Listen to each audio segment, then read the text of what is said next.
Hello, everybody. Welcome back to the Forbidden Land podcast. It's a shorter episode this week because I'm doing super fun stuff this weekend, and I'm not going to have time to record this close to Friday like I usually do.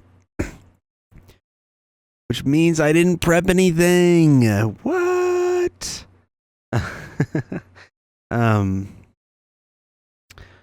But I mean, there is some crazy stuff going on. One of which is that the guy that killed the CEO of the United Healthcare company, they have seemingly caught someone. Can I just say, by the way, the whole oh, we got the guy. We caught him. No, you didn't. Some guy at McDonald's did, apparently, which I find absolutely comical, that it was from a tip and not through the gigantic surveillance state that New York exists under. The guy that they arrested is very interesting. Apparently, the guy that they arrested was incredibly smart. He was a valedictorian, an Ivy League student, former student. And he apparently reviewed books online. He gave the Unabomber's book a 4 out of 5 and said along the lines of something along the lines of he deserves to be in prison, but his ideas weren't necessarily wrong. Which is really, really funny that was something that people found about this guy, is that he agreed with the Unabomber at one point.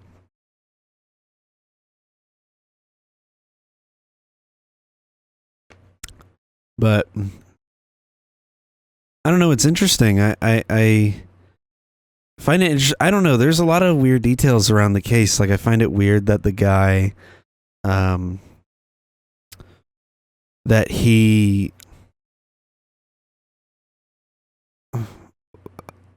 I don't even know. I find it weird that they found him in the state that they did. According to friends and family, he had back surgery. Not friends and family, but friends. He had back surgery about 3 months ago. And went missing shortly after. And then all of a sudden pops up in Pennsylvania and being arrested for being suspected of murdering the CEO of the largest health insurance provider in the country. But yeah, apparently this is just an interesting dude. He's a super smart guy. They found his Twitter account, which has very right-wing accelerationist ideas on it. Dude apparently was very much into the idea of the system essentially making conditions for the population so bad that the people revolt. Also, apparently a Peter Thiel fan, which is a weird twist I didn't expect. Let me pull up his Twitter, actually, because I have it. His name is Luigi. Mangione. How crazy is that? He's verified? Ain't no way. He just got verified. Someone verified his account. Oh my god. Yeah, he's on here retweeting Lex Friedman. Retweeting videos of Peter Thiel. Talking about cellular agriculture. Apparently he had a Telegram. But the last time he was majorly active on here looks like it was June. So he definitely hasn't been on here in a while.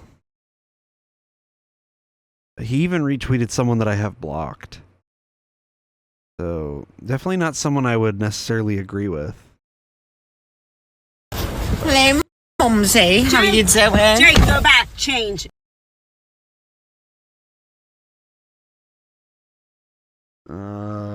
Here, let me go. I'm trying to find a video of it. Here's this video of him arriving at his extradition hearing.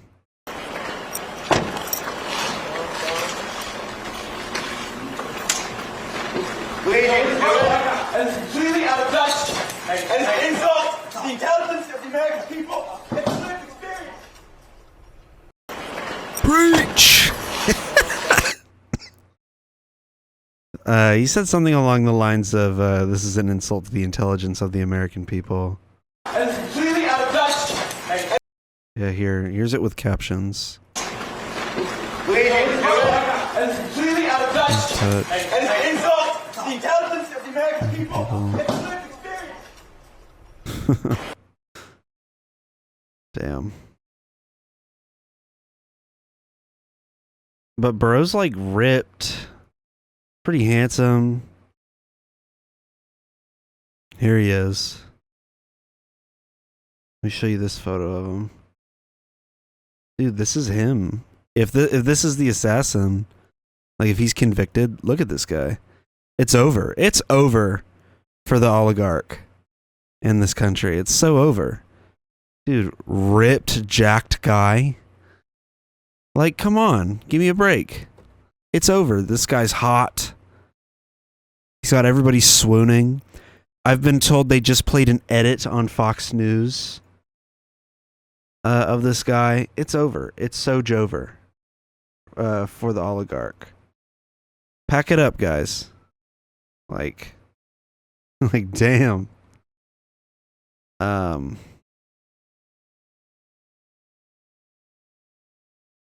Apparently he suffered from back pain and underwent spinal surgery in 2023.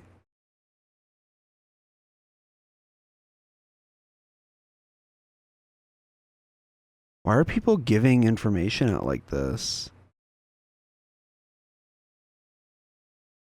His friend from Honolulu said he knew that dating and being physically intimate with his back condition wasn't possible. I remember him telling me that, and my heart just breaks. What? Why would we need to know that? The New York Times says that he was charged 5 different crimes after being spotted at a McDonald's. Let's see if I can even read this article. He's charged in Manhattan with murder. In addition to the murder charge, he's also charged with 3 gun charges and forgery. Y'all are pathetic, man. The initial murder charge is for second-degree murder, according to the court records. The gun charges include unlawful possession of a loaded firearm and what appears to be a charge for possessing a suppressor. Bro, they're throwing the whole book. Come on. Murder's not enough? I always feel like tacking on the extra stuff. Like,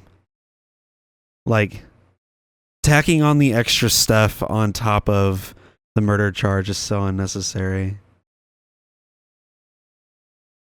Governor Josh Shapiro said, "Some attention in this case, especially online, has been deeply disturbing, as some have looked to celebrate instead of condemning this killer. In America, we do not kill people in cold blood to resolve policy differences or express a viewpoint." Josh Shapiro, folks, the one that signed a missile that we then gave to Israel to blow up probably a child in the Gaza Strip. Oh boy. Oh my God. I love it when spineless politicians come out and go, oh, the senseless violence against the rich in this country. Meanwhile, this guy particularly is indifferent to the mass murder and slaughter that America has facilitated overseas. indifferent. Signed a bomb. Dude, he's not even like a tame normal Zionist who just spews shit on the timeline. Bro went and signed a bomb. Signed one of them. That's insane. What the hell does this guy know about? We don't murder people to solve. What are we doing overseas then? Anyway, off topic. I just think Josh Shapiro is a fucking clown ass. Killing people in cold blood to resolve policy is precisely how America was founded, actually. Yeah, what? It's the American Revolution.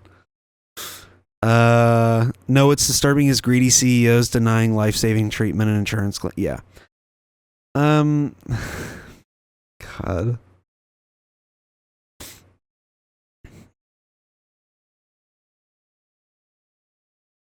Call me through his jail mail. That's funny. Is his account still active?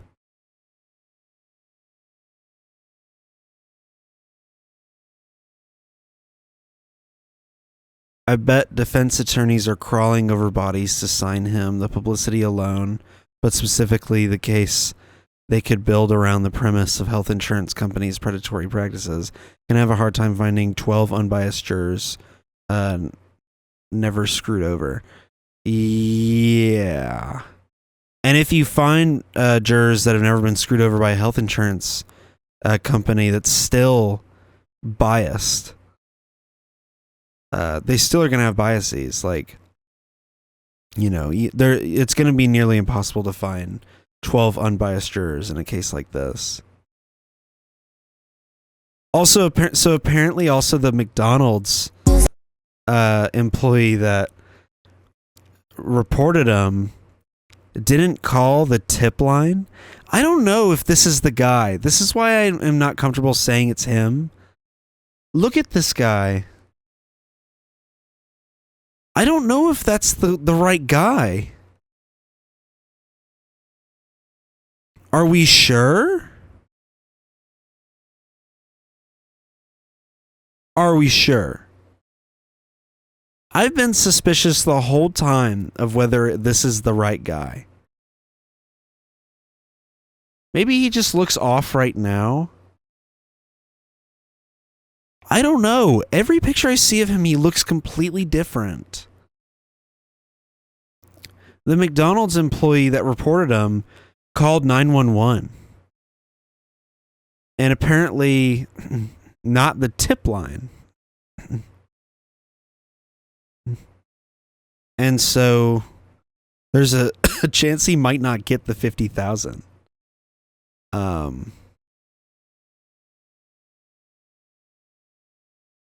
mean, how insane is that? Yeah, bro thought about the Roman Empire more often than normal people. Bro thought about the Roman Empire and posted about it. Oh no. Yeah, this guy's an interesting guy.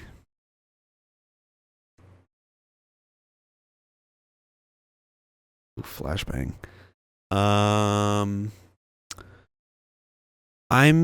You know what? Here's my prediction, and I could be wrong. Could be wrong.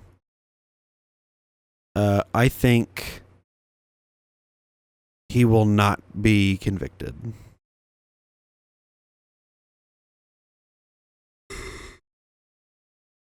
I don't think he'll be convicted.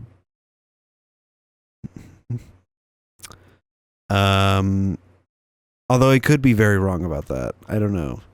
Juries almost overwhelmingly convict, it seems, in cases like this that are this high profile. But I feel like the overwhelming support will lead to no conviction. And that's kind of what I'm hoping for. Because, like, I don't know. You can let, like, one go. We let Kyle Rittenhouse off the hook, but this guy has to go to prison.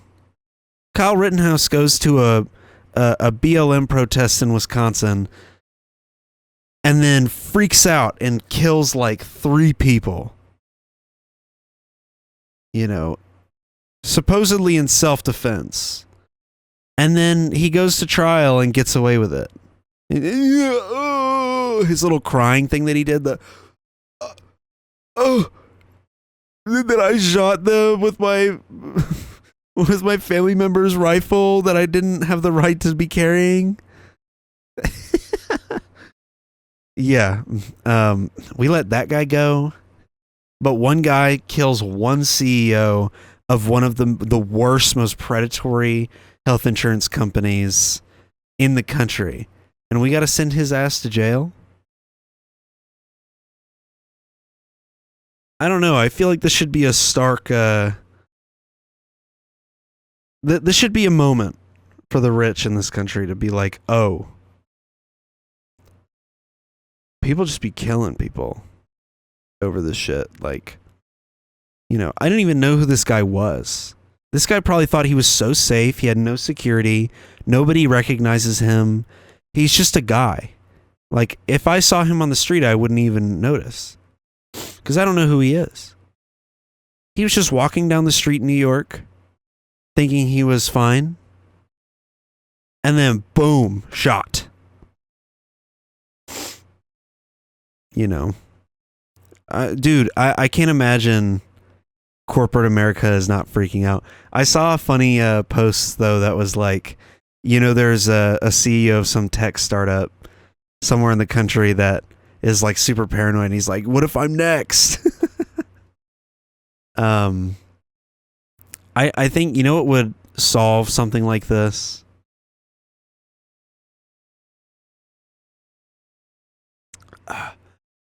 What would solve something like this is eliminating the for-profit nature of health insurance companies.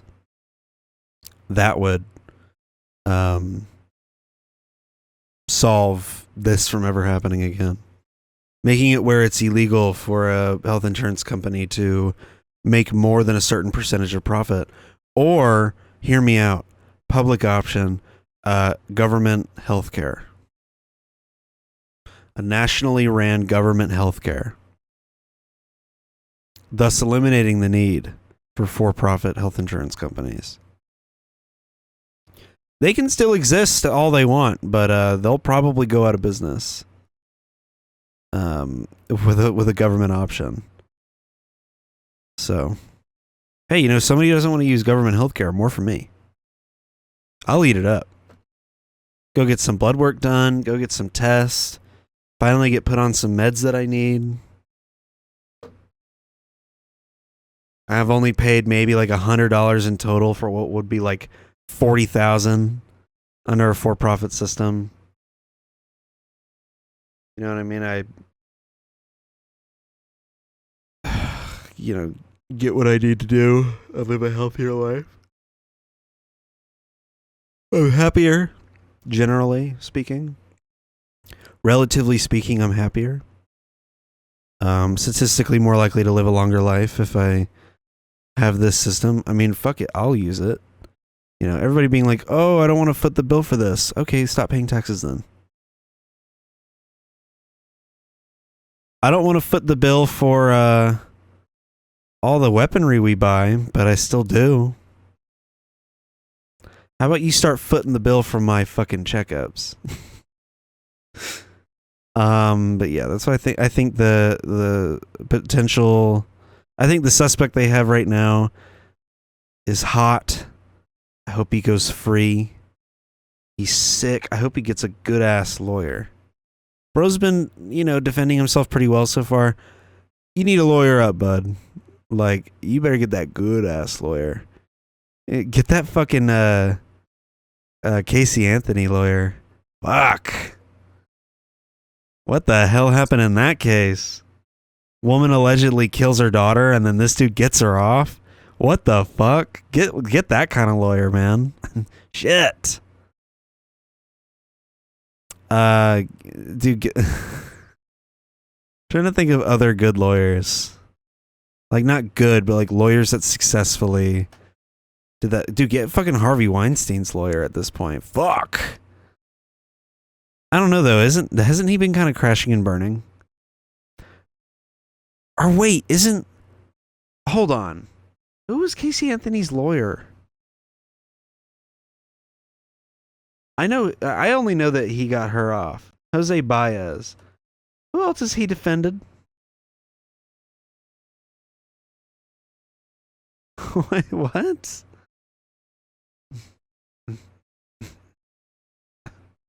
Wait, what the fuck?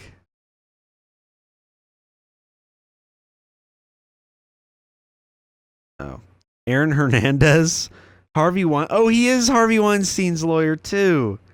Oh my god, I literally pulled out the double. I just thought of like high profile cases that sort of went in favor of the other person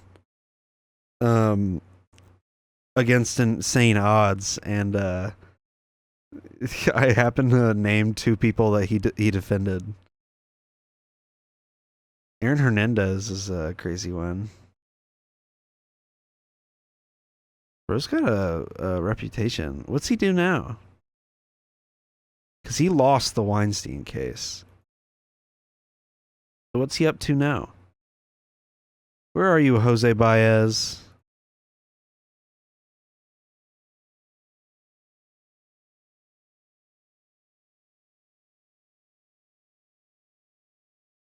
I'm wondering, I don't know, I'm wondering what would happen if he ends up not being the right suspect. Dude, oh my god, the fucking lawsuits that would come out of that. Woo!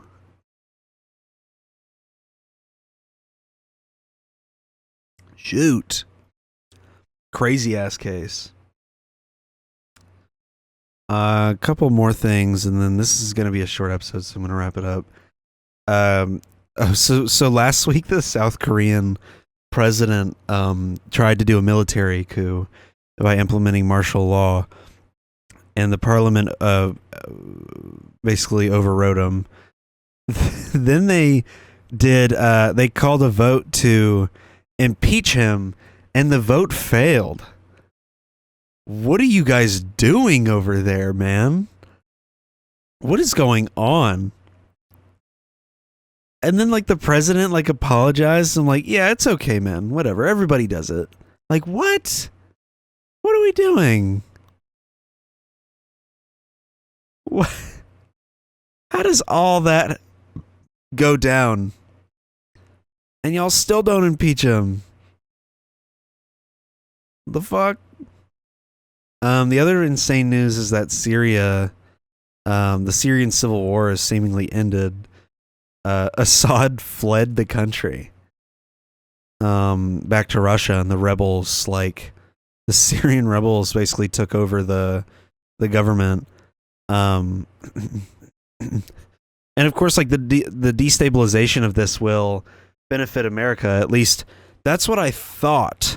I was like, oh, you know, now that the country's destabilized, America can swoop in, be like, oh, hey guys, what's going on? We're just going to start meddling in your affairs a little bit.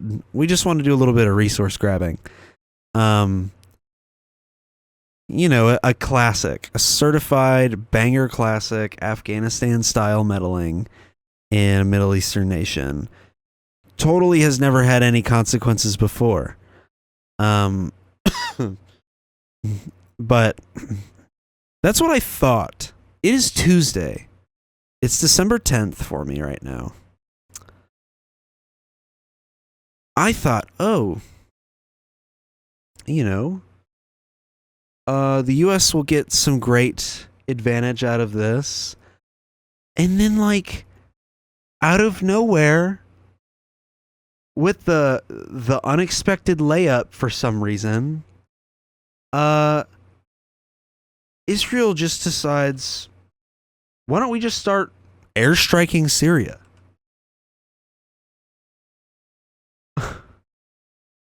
Like, what? Why are we doing that? So, like, now they're definitely going to take the Golan Heights through an invasion. But like, yeah, Israeli warplanes pound Syria as troops reportedly advance deeper into the country. Why are they even there? Why are the Israelis even there? What's the point of that? Israel acknowledged pushing into a buffer zone inside Syria following the overthrow of President Bashar Assad. But it remained unclear if Israeli soldiers had gone beyond the area, which was established more than 50 years ago. Israel denied that it was advancing on the Syrian capital of Damascus. The Israeli military said Tuesday that it carried out more than 350 strikes in Syria over the last 48 hours, hitting most of the strategic weapons stockpiles, unquote. Dude, that's always what they say. That's always what they say. Why are they there? And are we funding this one too? They announced that they destroyed the Syrians' navy. Okay. What was the point behind this one? The real point is that also that's really funny that the Israeli defense minister's name is Israel. What? Hello, my name is America. So obviously, like, the move here is that they don't want Syria to be a major threat, and they're vulnerable right now. The government's vulnerable. Basically doesn't exist at the moment, and the rebels are running the place, and ran it for like less than a day before Israel came in and destroyed any possible ability for them to launch strikes against Israel. I don't know if that was something that was even a possibility. I don't think it was. This is a really odd move. And it's one of those things where I'm like, are we funding this too? So, Israeli forces remain in seized buffer zone along the Golan Heights.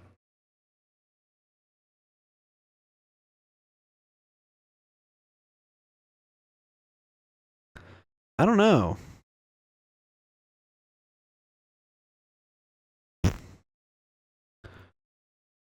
I'm just over it. I'm over the just ability for Israel to do whatever it wants. I mean, I've been over it, but like, I'm just reiterating. I'm very much over it. It's very annoying. Every time I'm like, you know, things are maybe looking better, they ruin it. Oh, ceasefire talks with Hezbollah. There's a reason why I didn't even mention this a couple weeks ago in episode 96. There were ceasefire talks between Hezbollah and Israel. And, you know, you'd think like, oh, wow, like, damn, a ceasefire before even the one in Gaza? That's crazy. Wow. And then Israel immediately violates it. And then Hezbollah is like, understandably like, hey, fuck you guys. And they strike back. And Israel's like, oh, you guys broke the ceasefire. It's like, what? It's like if we're punching each other and then I go, let's do a ceasefire. And then the guy in front of me goes, yeah, let's do it. And then he decks me in the face. And then I slap him back and he goes, hey man, I thought we were going to go for a ceasefire. Huh? I don't know, dude. They just keep getting away with too much. The Israeli government, they just keep getting away with way too much. It's ridiculous, man. Even the UN is like, what the fuck are you guys doing? Yeah, the UN is even like, guys. They're like, what are y'all doing over there? You can't do that.